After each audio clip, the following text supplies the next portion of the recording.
right? So XRP is kind of standing out of the whole market. Like when it comes to altcoins, XRP kind of moved quickly before Ethereum and Bitcoin did. Bitcoin is consolidating. Ethereum kind of still is tightly correlated to Bitcoin, but XRP hasn't. And yeah, 50 Fibonacci was a really important level, which it shouldn't have broken down, and it did not. So it tagged the 62 Fib, which is 0.68. I'm expecting it to come down to this support, but in certain conditions, like if the sell-off exasperates, I'm expecting it to come down to these two support levels. Right? Anything beyond this, and if we get a 4-hour close, I'm expecting it to go down. Probably find support here on this zone, right? But this is unlikely. So probably this zone, which is 0.62 or 0.59. And then we reverse back and then head towards the range high. And also interesting to see that XRP has been forming higher lows all the while. So it's bullish. Yeah, indeed. I mean, it's just a matter of time, right? We need to see whether that current support level right there between 66 and 64 is going to hold or not, which could potentially at the end give you a fake out before the breakout. Yeah. But it's definitely, doing a series of higher highs and higher lows. Are you done, by the way? Yeah, there's nothing from nothing really important happening from an on perspective except for a spike in whale transactions greater than 1 million USD. I've been seeing this a lot on Ethereum and even Bitcoin as well, like the spike over here, this latest spike, where it's relatively small, so I think it shouldn't matter. So yeah, nothing important from an on perspective either. Okay.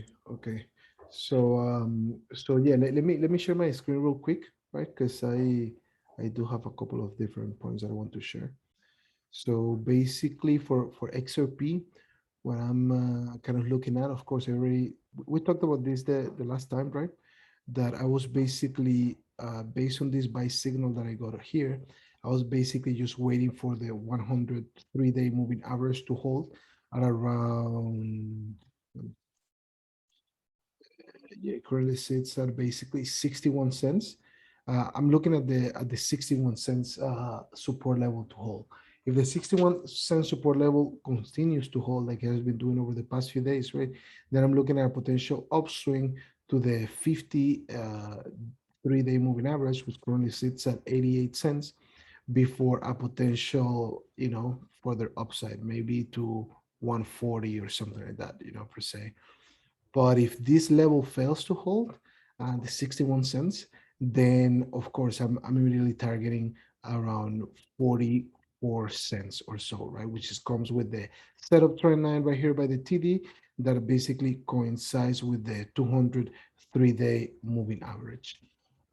That's kind of like my long-term perspective on XRP. Of course, I continue to look at these massive head and shoulders right here, even though for Bitcoin and for the older coins, I'm a little bit bearish.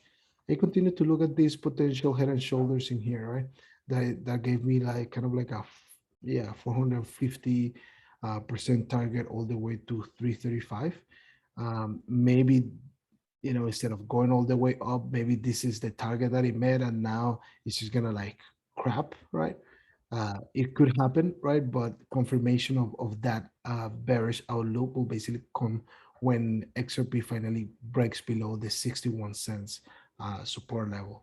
Until that happens, I'm looking at, this is the governing pattern for me, basically, right? And I will potentially, eventually, I don't know, maybe by the end of the year, if everything goes fine, with the lawsuit that they have and all this thing, this could potentially target 335. But again, we just have to wait and see whether the 61 cent support level holds or not. But that's basically my take on XRP. I don't know if you, Sheldon, have something different about it.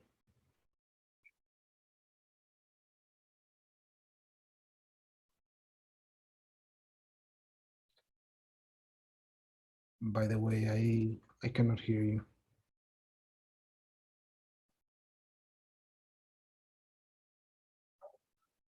I think you're muted right now, Sheldon. They're accidentally muted.